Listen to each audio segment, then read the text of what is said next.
Young intern walked into the interview covered in mud. What the millionaire CEO did next shocked. Hello everyone. Before we begin today's story, I have a small favor to ask.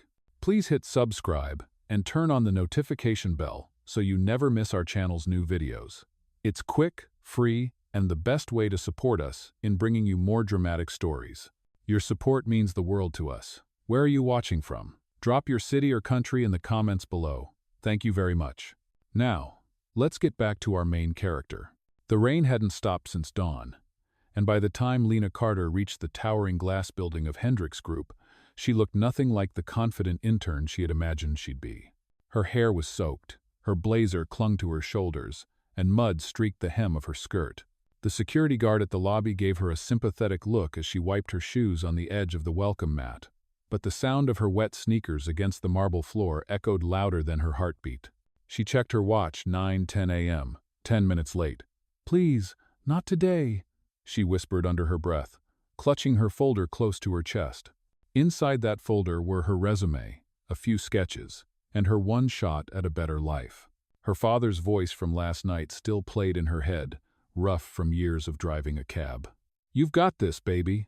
Just show them who you are." She took a deep breath and stepped into the elevator, trying to ignore her reflection in the mirrored walls, dripping hair, trembling hands, a thin line of mud across her cheek. When the doors slid open, the sleek hum of the 30th floor hit her. Soft jazz, the click of heels, the scent of espresso and ambition. Everyone looked perfect, everyone except her. "Hi, I'm here for the intern interview," she stammered to the receptionist, whose eyes briefly widened before she forced a polite smile. "Of course. Conference room B. Good luck." Lena nodded, clutching the folder tighter. As she hurried down the corridor, she didn't notice the man stepping out of the corner office.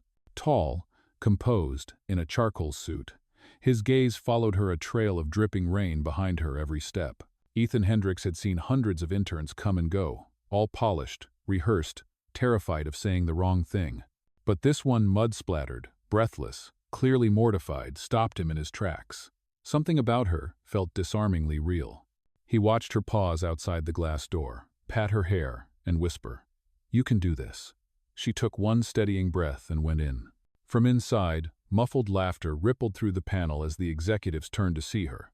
One of them leaned over and muttered, "She's serious? Showing up like that?" Lena caught the whisper and forced herself not to flinch. "Good morning," she said softly. "I'm Lena Carter. Thank you for giving me the chance to be here." Her voice cracked just a little. The man in the charcoal suit, Ethan, had walked in quietly and taken a seat at the far end of the table. He was supposed to just observe, but his eyes never left her. "Tell us, Miss Carter," one of the senior managers said with a smirk. "What makes you think you belong here at Hendricks Group?" Lena hesitated, her fingers brushing the muddy edge of her folder. "Honestly," she said, "I don't know if I do. Not yet. But I know what it means to work hard for something. I know what it's like to show up even when everything goes wrong. And if that's worth anything, I'm here." A silence fell over the room. Ethan's brow lifted slightly, intrigued. She wasn't playing the game. She was just being herself. He glanced at the mud on her shoes, the smudge on her sleeve, the spark of determination in her eyes, and something inside him shifted. The senior manager coughed awkwardly. "Thank you, Miss Carter. We'll be in touch." Lena nodded, gathered her things, and hurried out before they could see her tears. Outside the glass walls, she exhaled shakily and muttered, "Stupid, stupid, stupid." She had blown it, or so she thought. Behind her, Ethan turned to his assistant. "Get me that girl's resume," he said quietly. "The one covered in mud." The assistant blinked. "Sir?" Ethan smiled faintly. Sometimes, the ones who walk through the rain deserve to be seen. And just like that, a mistake became the beginning of something neither of them could have predicted. The rain had finally stopped, but the storm inside Lena Carter's chest had not. She sat at the bus stop outside Hendricks Group, her soaked folder resting on her knees, her reflection shimmering faintly in the puddle at her feet. She had replayed the interview 100 times in her head, each memory stinging sharper than the last. The laughter, the looks, the way her voice had cracked, it all came back in flashes. Maybe she really was not meant for this world of suits and glass offices. A bus pulled up, but she did not move. Her phone buzzed with a message from her father. "How did it go, sweetheart?" She hesitated, then typed back, "Good, I think. I will tell you later." It was easier to lie than to admit how humiliated she felt. She took a deep breath and whispered to herself, "Tomorrow will be better," even though she did not believe it. Meanwhile, in the top-floor office, Ethan Hendricks stood by the wide window, overlooking the city. The skyline glittered with sunlight breaking through the storm clouds. His assistant, Claire, entered quietly, holding a folder. "You asked for the resume, sir." Ethan turned, nodding. Claire hesitated before speaking. "She is from State University. Communication major, GPA 3.9. Worked nights at a coffee shop. No connections, no references from inside the company." Ethan took the folder, scanning the page. "That explains the mud," he murmured. Claire blinked, confused. "Sir?" Ethan smiled faintly. "Never mind. Tell HR to extend her a temporary offer. 2 weeks. I want to see what she does when the weather is dry." Claire raised an eyebrow. "Are you sure? After this morning's incident?" "Exactly after this morning," he replied. "I do not need perfection. I need honesty." Downstairs, Lena's phone buzzed again, this time with an unknown number. "Miss Carter, this is Human Resources at Hendricks Group. We would like to offer you a 2-week internship trial. Can you start Monday?" Her breath caught. "Wait, really?" "Yes. Yes, of course." She hung up and stared at her screen in disbelief. Maybe fate was not mocking her after all. Monday morning, Lena arrived 15 minutes early. Her clothes were clean, her hair tied neatly, and her heart still carried the same tremor of hope. The receptionist recognized her and smiled. "Good luck, Miss Carter." "Thank you," Lena said softly. She was assigned to the corporate communications department, a bright open space with white desks and walls lined with framed campaign posters. Most employees were too busy to notice her, except one woman who gave her a side glance. "So you are the intern who showed up muddy?" she said with a smirk. Lena flushed but forced a polite smile. "That was me." "Bold move," the woman said before walking off. Lena sat at her desk, opened her notebook, and whispered, "Just work. Let your work speak." Hours passed in quiet concentration until she noticed movement at the edge of her vision. Ethan Hendricks walked by, reviewing a stack of papers with Claire at his side. Her heart jumped. He looked even more intimidating up close, calm, sharp, effortlessly confident. As he passed her desk, his eyes flicked toward her for half a second. And a small nod followed. Just that one nod, but it felt like a sunrise after a long night. That evening, when everyone else had left, Lena stayed behind to finish organizing the digital files. On her desk sat the CEO's forgotten coffee cup. She hesitated, then cleaned it up, aligning the papers neatly beside it. The office was quiet except for the hum of city lights beyond the glass. She looked around, whispering to herself, "You are here now. Make it count." Up in the penthouse later that night, Ethan found the clean desk when he returned to grab his notes. A single sticky note was placed on the edge. "Sorry for leaving this messy. Have a great evening, Mr. Hendricks. Lena." He smiled for the first time that day. Maybe, he thought, this intern with the muddy shoes might be exactly the change this company needed. By the end of her first week, Lena Carter had memorized every hallway, every coffee machine, and every face that passed her desk. The corporate communications department moved fast, like a current she was learning to swim in. She kept her head down, doing every task with quiet precision, scheduling posts, proofreading reports, organizing press clippings, small, invisible things that no one noticed but that made everything run smoother. One afternoon, she stayed late again.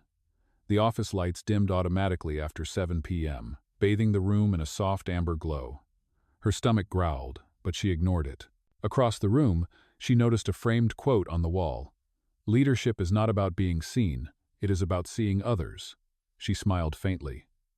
"Easier said than done," she whispered. She did not notice that Ethan Hendricks had walked in until his reflection appeared in the glass beside her. "You are still here," he said, his voice calm but curious. She turned quickly, startled. "Oh, Mr. Hendricks, I was just finishing these reports. I did not realize the time." He nodded, stepping closer, his gaze landing on the neatly stacked folders. You organized the entire press archive? She nodded, suddenly nervous. It looked messy. I thought it might help. Ethan studied her face for a moment, then said quietly, You were not asked to do that. I know, she said, but it felt wrong to leave it undone. For a second, the room fell silent except for the hum of the city outside. He finally spoke. Most people here only do what they are told. Keep that instinct. It matters more than you think. Her heart skipped a beat. Thank you, sir. He glanced down at her folder, the one still stained faintly with that first-day mud. That portfolio? He asked. Is it your work? She hesitated, then handed it over. It is mostly sketches and ideas. Nothing professional. He opened it, flipping through pages filled with hand-drawn campaigns, posters that showed workers, nurses, taxi drivers, each one captioned with a single word, worth. You drew these? He asked. She nodded, cheeks flushed. They are just concepts. I wanted to show what leadership could look like if people felt seen. Ethan's expression softened, almost imperceptibly. Keep this safe, Miss Carter.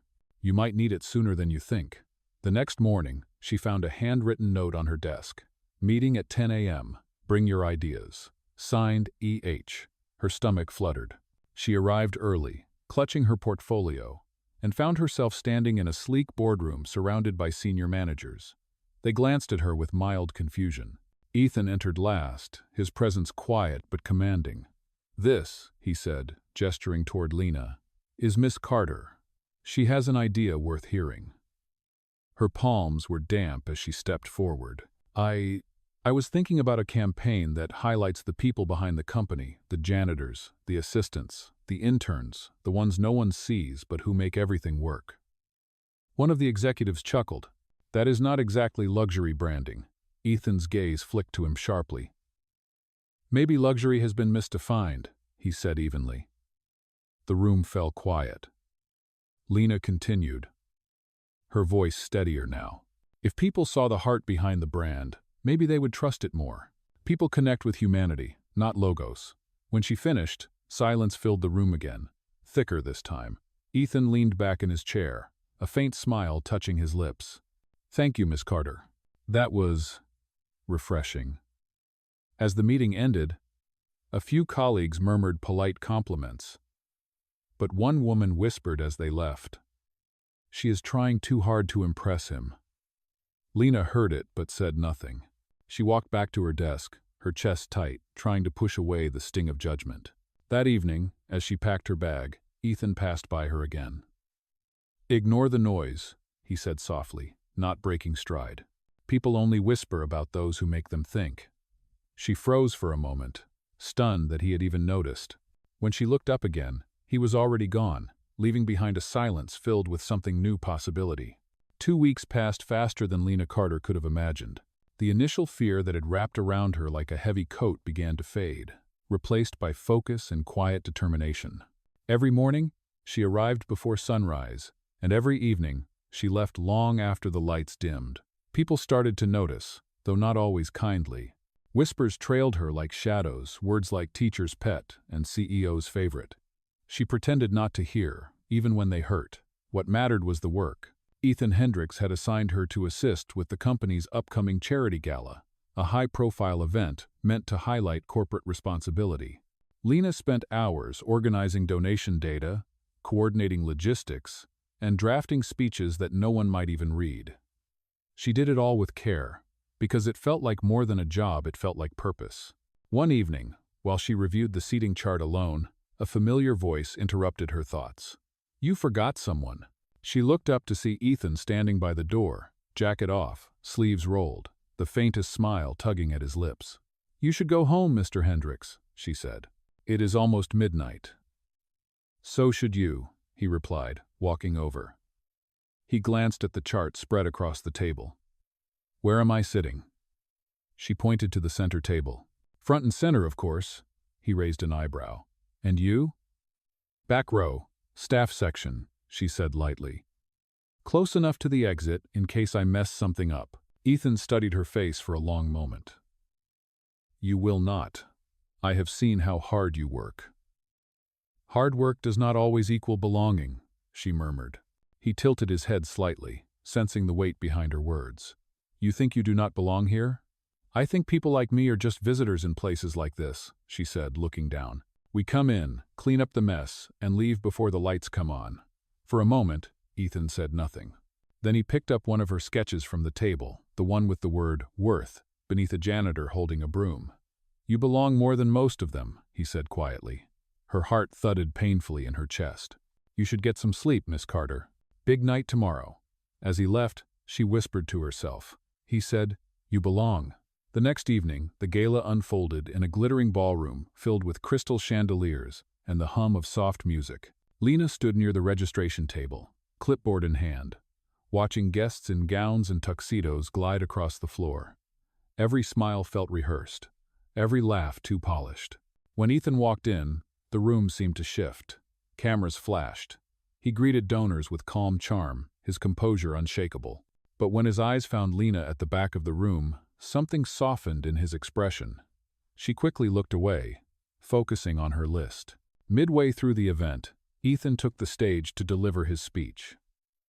Lena listened from the side, her fingers nervously tracing the edge of her clipboard. Tonight, he began, is not about profits or prestige. It is about the hands that build, clean, and create, the people behind every success story. He paused, then glanced toward Lena, who froze in place. A young intern reminded me recently that leadership is not about being seen, it is about seeing others. Her name is Lena Carter. The room turned to look. Murmurs rippled through the crowd. Lena's face went pale. Ethan continued. Her insight inspired this year's campaign, Human Side of Leadership. Because real worth is not defined by suits or titles, but by the kindness we show when no one is watching. The applause was thunderous, but Lena barely heard it. Her chest tightened with disbelief, and a wave of emotion she could not name. After the speech, she slipped out to the hallway, needing air. She stood beneath the golden light of a chandelier, tears forming at the corners of her eyes. Then she heard footsteps behind her. Running away already?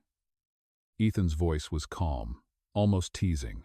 She turned, wiping her eyes. You should not have mentioned me, she whispered. Now everyone will think I got here because of you. He looked at her, eyes steady. And what if they are right? Maybe I did give you a chance, but you earned everything after that. She shook her head, her voice trembling. You do not understand. I cannot be the charity case who got saved by a millionaire. Ethan stepped closer. You are not a charity case, Lena.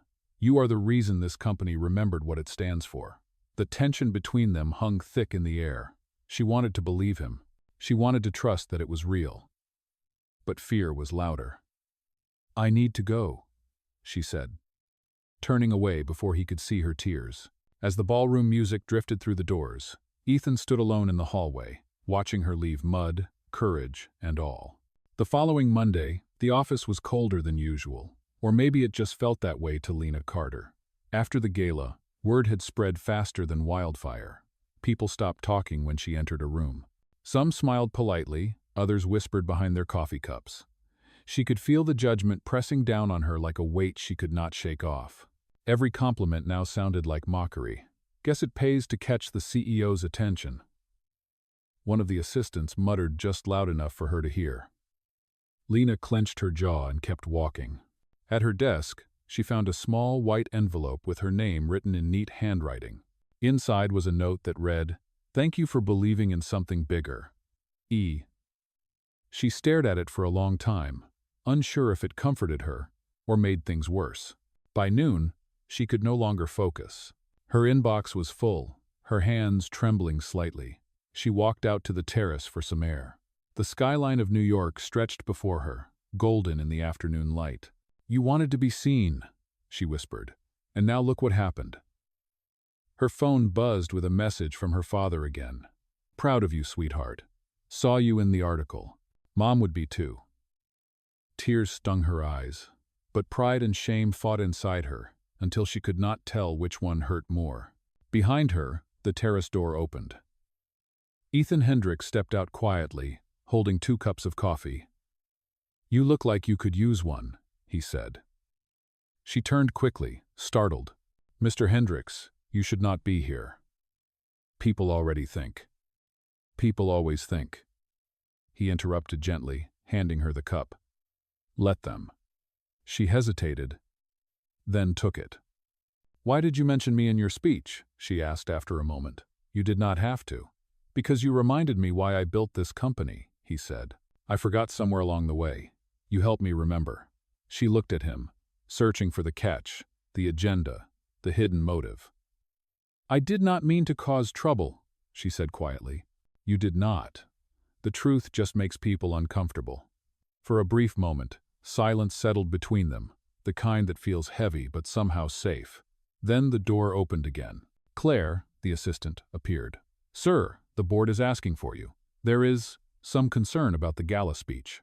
Ethan's jaw tightened. Of course there is, he said, then turned to Lena. Do not let them make you doubt yourself. He left with Claire, leaving her alone with the cold coffee and 1,000 thoughts. That evening, an emergency meeting was called. Lena sat outside the conference room, hearing muffled voices through the glass. Phrases like unprofessional, crossing boundaries, and inappropriate favoritism floated in the air. Her stomach sank. When the door opened, Ethan stepped out, his expression unreadable. Go home, Miss Carter, he said softly. Please. Did I do something wrong? She asked, her voice trembling. No, he said, but his tone carried exhaustion. Sometimes doing the right thing costs more than it should. She nodded slowly, gathered her things, and left the building before the tears could fall. That night, back in her tiny apartment, she opened her laptop to type a resignation letter. Her cursor blinked on the blank page as if asking, Are you sure? She was not, but she typed anyway. Dear Mr. Hendricks, I am deeply grateful for the opportunity. I never wanted to cause any conflict or distraction. Please accept my resignation effective immediately. Sincerely, Lena Carter. Her finger hovered over the send button for a long time before she finally clicked it. Then she closed her eyes and whispered, Maybe this is how stories like mine end. But even as she said it, a small part of her hoped it was not the end. Somewhere across the city, Ethan sat in his office, her letter open on his screen. The rain had started again, tapping against the windows like an echo of the day they met. He leaned back, rubbing his temples, and whispered to himself, You were wrong, Lena. This is where the real story begins. 3 days passed since Lena Carter's resignation, and the office felt strangely quieter without her. Ethan Hendricks had read her letter a dozen times, each word cutting a little deeper than the last. Outside, the rain came and went, like the city itself could not decide whether to move on or mourn. At the same time, Lena tried to rebuild her routine. She woke up early, made cheap coffee, and searched for new jobs online. The same rejection emails came back. Thank you for applying, but, and she closed her laptop before finishing the sentences. Her father called every evening, his voice warm but worried. Sweetheart, you cannot give up after one bad chapter. She smiled weakly. I am not giving up, Dad. Just rewriting. But at night, the silence of her apartment felt heavier. She missed the rhythm of the office, the quiet hum of purpose, and even the sound of Ethan's voice when he said her name. Across town, Ethan faced his own storm. The board of directors had not forgiven the public attention his gala speech had drawn. They questioned his judgment, his leadership, and most of all, his relationship with the intern who had suddenly disappeared. It was reckless, one of the senior members said. You compromised the company's image for sentiment. Ethan's patience thinned. If compassion compromises us, then maybe the image is the problem, he replied, standing from his chair. This company was built on people, not pretense. He walked out before they could argue further, his decision already forming. The next morning, Lena was working her shift at a local cafe when the doorbell chimed. She looked up from the counter, and her breath caught. Standing in the doorway, in a rain-soaked trench coat, was Ethan Hendricks, the last person she ever expected to see there. Mr. Hendricks, she whispered, frozen. You found a new job, he said, glancing at her apron. Good for you. What are you doing here? She asked, her voice barely above a whisper. You resigned, he said simply, but you forgot something. He reached into his coat and pulled out her old portfolio, now perfectly clean and protected in a leather binder. "You left this behind." She hesitated before taking it, fingers brushing his. "Thank you," she said quietly. "I thought it was gone." "I would not let that happen," he said. "Those sketches, they are the heart of something real. And I am not the only one who saw it." He set a small envelope on the counter. "The board has approved a new campaign, The Human Side of Leadership. Your name is on the concept credit." She stared at him, stunned. Why would they do that after everything? "Because I fought for it," he said simply. "And because even they know the truth when they see it." "You could lose your position for that," she said. "Maybe," he replied, "but I would rather lose a title than lose the one person who reminded me why it mattered." For a long moment, neither of them spoke. The cafe was quiet except for the soft rain outside. Lena finally found her voice. "You did not have to come here, Ethan." "I know," he said. "But I wanted to." She looked down at the binder, then back at him. "I do not know what to say." "Say you will think about coming back," he said. "Not for me for the work. It is still yours if you want it."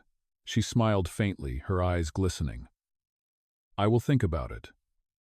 He nodded once, slipping his hands into his pockets. "Good. And Lena?" She looked up. "Next time you walk into an interview," he said with a small smile, "maybe skip the mud." She laughed softly, the sound catching both of them off guard. As he turned to leave, she called after him, "Ethan." He stopped at the door. "Thank you for seeing me when no one else did." He gave a small, knowing nod. "It was never hard to see you, Lena." Then he walked out into the rain, and for the first time in weeks, she felt something inside her shift from doubt to hope. Days passed after Ethan Hendricks's unexpected visit, but his words stayed with Lena Carter like a quiet melody she could not stop hearing. The rain had finally cleared, yet she still caught herself glancing at the door every time the cafe bell chimed. She tried to convince herself it was over, that life had returned to normal, but it had not. Something inside her had changed. That afternoon, while refilling sugar jars, her phone buzzed with an email notification. It was from Hendricks Group. Her breath caught. The subject line read, "Project Launch. Invitation." Hands trembling, she opened it. "Dear Miss Carter, you are cordially invited to the unveiling of our new campaign, The Human Side of Leadership, this Friday at 7 p.m. We hope you will attend. Claire, executive assistant to Mr. Hendricks." Her heart raced. She had told herself she was done with that world, yet seeing her name tied to something that mattered reignited a spark she thought she had lost. That Friday, she stood outside the glass tower once more, her reflection blending with the city lights. The memory of her first day, the mud, the whispers, the humiliation flashed in her mind. But tonight, she was different. She held her portfolio close, her chin lifted. Inside the lobby, familiar faces turned to look. Some whispered again, others simply nodded. She ignored them all and walked toward the elevator. Upstairs, the main hall glowed with soft golden light. The walls were lined with photographs, portraits of janitors, interns, engineers, and drivers, all employees of Hendricks Group. Each image carried a single word beneath it. Worth, dignity, courage, heart. Lena stopped in her tracks, eyes widening. They were her designs, the same sketches she had made months ago, now turned into full-scale artwork for the campaign. Her throat tightened. "You made it," a voice said behind her. She turned to see Ethan, dressed sharply but with the same calm warmth in his eyes. "You used my work," she whispered, her voice trembling. "You turned them into this." "We did," he corrected gently. "You inspired something bigger than either of us. I just helped make sure the world saw it." "You did not need to give me credit," she said softly. "I wanted to," he replied. "Because leadership, Lena, is not about owning ideas. It is about giving them room to live." She blinked back tears. "Thank you." "No," he said, smiling faintly. "Thank you for walking into that interview. Mud and all." Before she could respond, Claire approached with a hesitant look. "Mr. Hendricks, the press is ready for you." He nodded, then turned to Lena. "Will you stay?" "I think I should," she said, smiling. It would be rude to leave my own art show. He laughed quietly, and for a moment, the weight of the past weeks lifted. During his speech, Ethan spoke with conviction. This campaign is not about products or profits. It is about people. Every person here represents what leadership truly means, seeing others not for their titles, but for their humanity. The applause that followed was warm, real, not forced like before. When the event ended, guests mingled and admired the displays. A few approached Lena, offering congratulations. She was overwhelmed but grateful. As the crowd thinned, she stepped out onto the balcony for air. The city below shimmered in the night, and for the first time in a long while, she felt at peace. Footsteps echoed behind her. "Beautiful view," Ethan said, standing beside her. "It feels different when you are not looking down on it from an office," she said with a soft smile. "Perspective changes everything," he replied. "So what now, Miss Carter?" She looked at him, her eyes steady. "Now I start over. Maybe I will go back to school, or maybe I will work with a nonprofit. I just want to build things that matter." He nodded approvingly. "That sounds exactly like you." They stood in silence for a moment, the wind cool against their faces. Then Lena said quietly, "You know, if it had not rained that day, none of this would have happened." Ethan smiled, glancing at her. "Sometimes the messiest beginnings lead to the best stories." She laughed softly. "Maybe that should be your next campaign." "Maybe it should," he said. The night stretched around them, filled with promise and something unspoken, a connection born not from perfection, but from truth. The next morning, Lena Carter woke up to sunlight spilling across her apartment floor. For the first time in months, there was no weight pressing on her chest, no doubt whispering in her ear. She brewed coffee, glanced at the campaign poster on her laptop screen, and smiled. Her designs were everywhere now, billboards, digital ads, even subway walls. The world was talking about the human side of leadership, and for once, she was proud to see her name attached to something that mattered. Her phone buzzed with a message from an unknown number. It read, "Stop by the corner of 5th and Madison at noon. Bring your sketchbook. E.H." She frowned, amused. "He still gives orders like a CEO," she muttered, but curiosity won. At noon, she arrived at the corner, expecting a cafe or an office. Instead, she found Ethan Hendricks standing beside a glass storefront with a white curtain covering the windows. A small wooden sign read, "Grand opening today." He smiled when he saw her. "You came." "Of course," she said. "But what is this place?" He pulled the curtain aside, revealing a bright, airy gallery. Inside, framed artwork hung on the walls, her artwork. The same sketches she had drawn on late nights, believing no one would ever see them. "Ethan," she whispered, stepping inside in disbelief. "You did this?" "Not just me," he said. "The company sponsored it, but this space is yours. It is called The Art of Empathy. Every piece here is a story about someone who makes a difference. The profits go to scholarships for creative students who cannot afford tuition."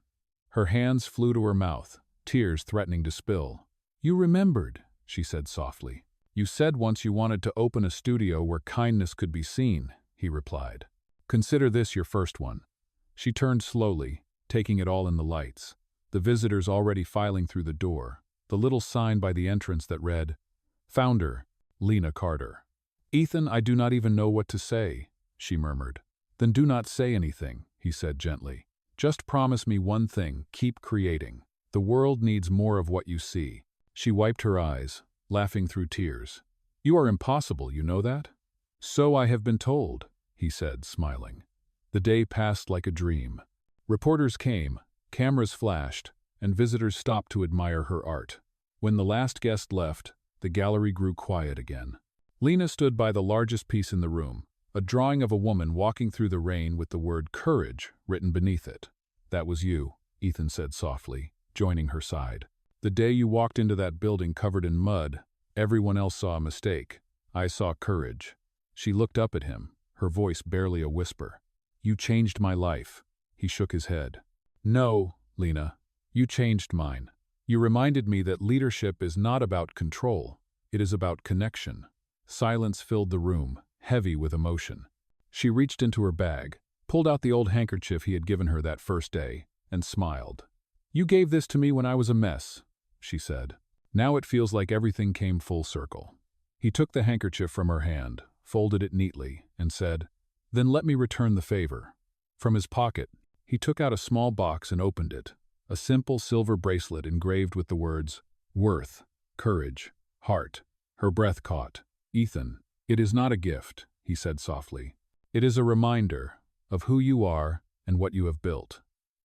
She blinked back tears. "It is perfect."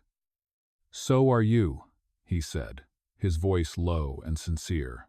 For a long moment, they stood there in the quiet glow of the gallery, two souls who had walked through storms and found light on the other side. Then Ethan said, almost playfully, "So, Miss Carter, what is next?" She smiled through her tears. "Whatever comes, I am ready." Outside, the rain began again, tapping softly against the windows like an echo of where it all began. And for the first time, Lena did not flinch from it. She stepped closer to the glass, watching the drops fall, then turned to him with a gentle smile. "Sometimes," she said, "the rain just means a new beginning." He nodded, eyes warm. "And this time, you will not face it alone." 6 months later, the gallery called The Art of Empathy had become one of the most talked-about spaces in the city. Every weekend, people from all walks of life stopped by to see Lena Carter's work, each painting, each photograph, and each handwritten note from everyday workers whose stories had inspired her art. School field trips came through, journalists wrote features about it, and the scholarship fund had already helped 3 students enroll in college. Lena had built something that mattered, something that would outlast her. On a quiet Saturday afternoon, she stood by the window of the gallery, looking out at the street bathed in soft spring sunlight. Her father had just sent a photo of himself standing next to one of her billboards, grinning from ear to ear. "You made it, sweetheart," his message read. She smiled and typed back, "We made it, Dad." Behind her, the door opened, and she turned to see Ethan Hendricks walking in. He had left the CEO title months ago, stepping down after restructuring the company to prioritize human-focused leadership programs. Now, he worked as an advisor, traveling to schools and organizations to speak about compassion and leadership. He looked more at peace than she had ever seen him. "You are early," she said with a teasing smile. "You said you had a surprise for me," he replied, slipping his hands into his coat pockets. "I did not want to miss it." She laughed softly. "Actually, the surprise is for you." She led him to the far corner of the gallery, where a new installation had just been finished. It was a large mural painted across an entire wall, showing 2 figures walking under the same umbrella through a city drenched in rain. One carried a sketchbook, the other held a briefcase. Above them, in simple letters, were the words, "The best mistake we ever made." Ethan stared at it for a long moment, speechless. "Lena," he said finally, his voice soft, "you turned it into art." "I turned it into truth," she said. "That day, everything went wrong, but maybe it had to because it led me here." He smiled, stepping closer. "Do you know how many people stop me on the street to talk about that campaign? They all say it made them feel seen. That is what you did. You made the world remember kindness." She felt her throat tighten. "I could not have done it without you." "Maybe," he said, "but I think you just needed someone to hand you a clean handkerchief." They both laughed, the sound warm and familiar. For a moment, silence settled again, filled with unspoken understanding. Then Ethan reached into his pocket and pulled out something small, a ring, simple and elegant, glinting in the afternoon light. Lena froze. "Ethan, I do not have a big speech," he said gently. "No champagne, no cameras, just this. You once said you wanted a life built on purpose, not perfection. I want to build that with you. Will you marry me?" Tears welled in her eyes, and she nodded, her voice barely a whisper. "Yes." He slipped the ring onto her finger, his hand trembling slightly. The gallery lights reflected off the silver band, catching the words engraved inside. Courage, heart, worth. The same words from the bracelet he had given her months ago. Outside, as if on cue, the first drops of rain began to fall. People passing by opened umbrellas and hurried along the sidewalks. But inside the gallery, Lena and Ethan stood still, smiling. "Looks like the weather is repeating history," she said softly. "Then let it," he replied. "After all, it started everything." She leaned into him, resting her head against his shoulder as the rain tapped against the windows. Around them, the gallery glowed with quiet light, each frame, each canvas, each story, a reminder of where they had been and what they had found. Love had not come from wealth or power, but from empathy, from courage, from showing up even when everything went wrong. And as the rain fell outside, their reflection shimmered faintly in the glass, a woman who had walked into an interview covered in mud, and the man who had seen the beauty beneath it all. Their story had come full circle, not because of destiny, but because they both chose to believe in second chances.